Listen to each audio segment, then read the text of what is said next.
Okay, buns. Take 2.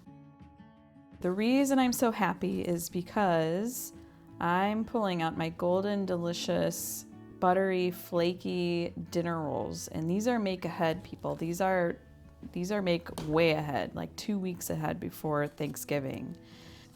They are delicious. Here we go with the recipe. So first off, I start with a 1/2 cup of water and 3 tablespoons of bread flour. I create a little paste, and this is going to help to soften the rolls. First, I mix it with a whisk, then I pop it into the microwave at 20-second increments. So that's my first 20 seconds, my second. And for me, it took 3 times, so 60 seconds to create this lovely paste that's going to go into the dough. I'm grabbing 3/4 a cup of chilled milk from the fridge.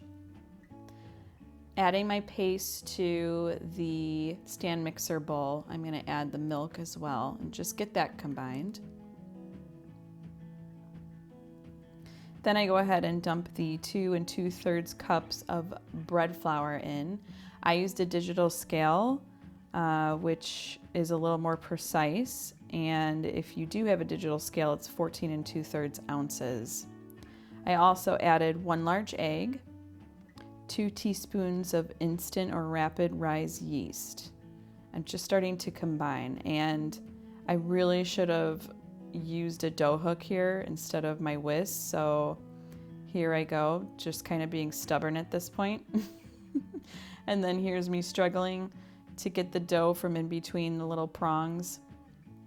And then I finally wisened up and attached my dough hook. Put it under the dough hook for 1 to 2 minutes just to get it combined on low speed. Once it's combined and forms a ball, you can turn the mixer off and just let it rest for 15 minutes. Let the flour hydrate.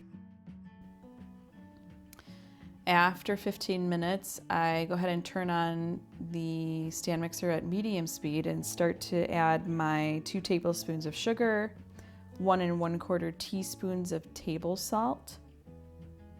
Let that go for about 5 minutes. At the end of 5 minutes, I add 1 tablespoon of unsalted butter, softened. That's very key that they're softened so they blend well. And just 1 at a time, 1 tablespoon at a time, so 2 tablespoons total. Let that go for another 5 minutes until the dough is super smooth and elastic.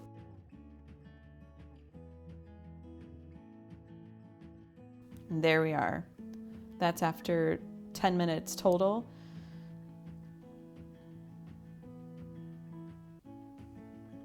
Transfer the dough to a lightly floured work surface. And here I'll knead briefly to form a ball.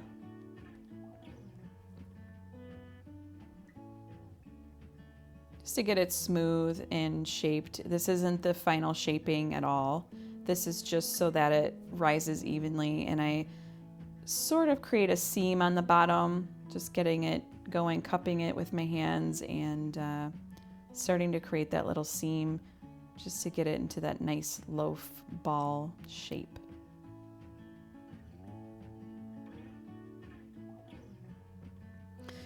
Place the dough ball seam side down in a lightly sprayed or lightly oiled bowl, and then I lightly spray the top, the surface, so that it doesn't stick to the saran wrap. And I go ahead and cover this and let it rise till it doubles in size. It's about an hour.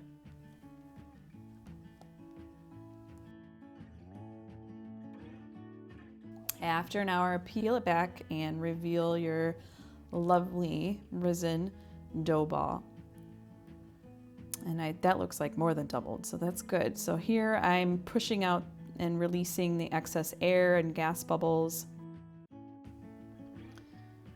And then again, just bringing it out into a very, very dusted, just very lightly dusted work surface, because we want some tackiness to the dough to shape the balls. So here I'm patting it into an 8-inch square of even thickness.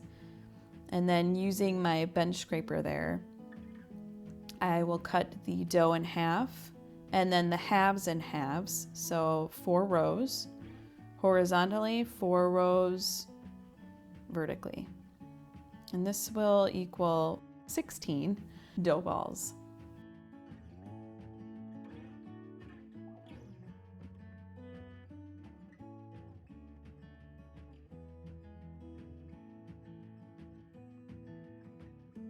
They might not all turn out exactly the same size, and that's okay.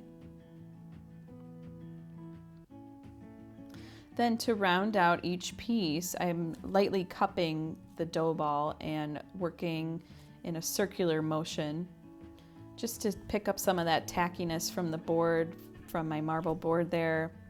And once they're shaped, you can put them seam side down onto the baking sheet and just repeat until all 16 have been formed.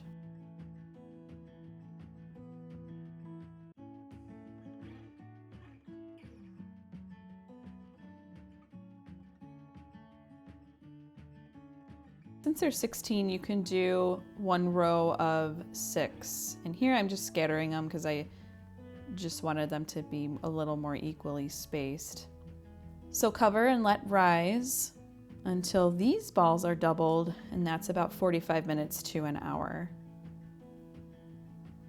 This dough is very forgiving and it rises easily. It almost reminds me of like cinnamon bun dough.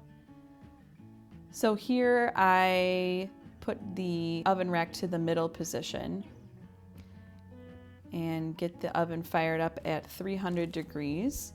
And this is a par bake. So this is not the final bake. That's why such a low oven temperature. And that's why these are make ahead.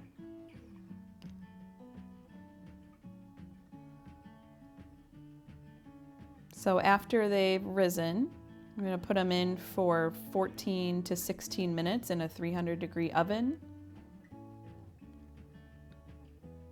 Rolls make me happy, apparently.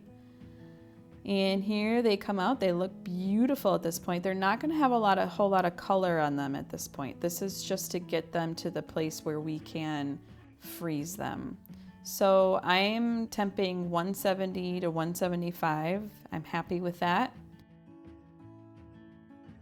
And we transfer to a wire rack and let these cool completely 30 to 45 minutes.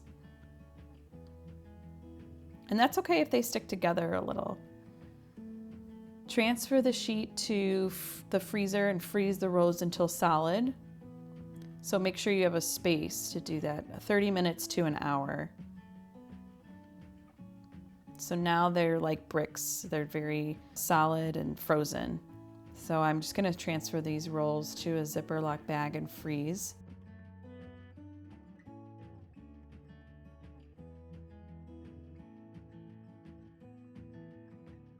And these rolls can be made up to 6 weeks in advance. You can store them in the freezer.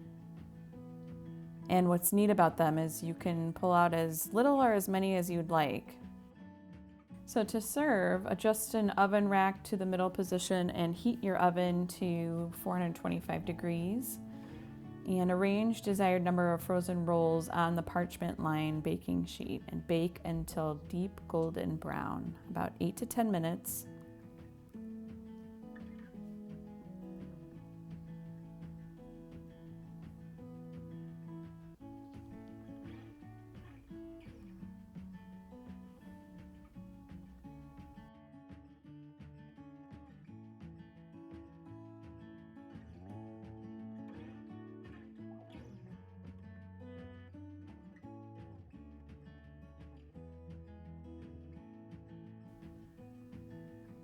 So here I'm happy because I'm pulling out my delicious rolls that I only spent eight minutes on that day at least, and I'm transferring them to a wire rack. just to let them cool for 5 minutes before you open them up and slather them with butter. But here they are in all their glory. Beautiful, delicious, fresh tasting rolls. Very little hands-on time, and all the work was done way ahead of time. So I hope you add this recipe, this brilliant recipe, to your repertoire. It's a lovely way to round out any meal and impress your guests, and it tastes delicious. You can also grab the recipe on my blog at redhomeroots.com. And thank you for stopping by Red Home Roots. Don't forget to like and subscribe. Enjoy.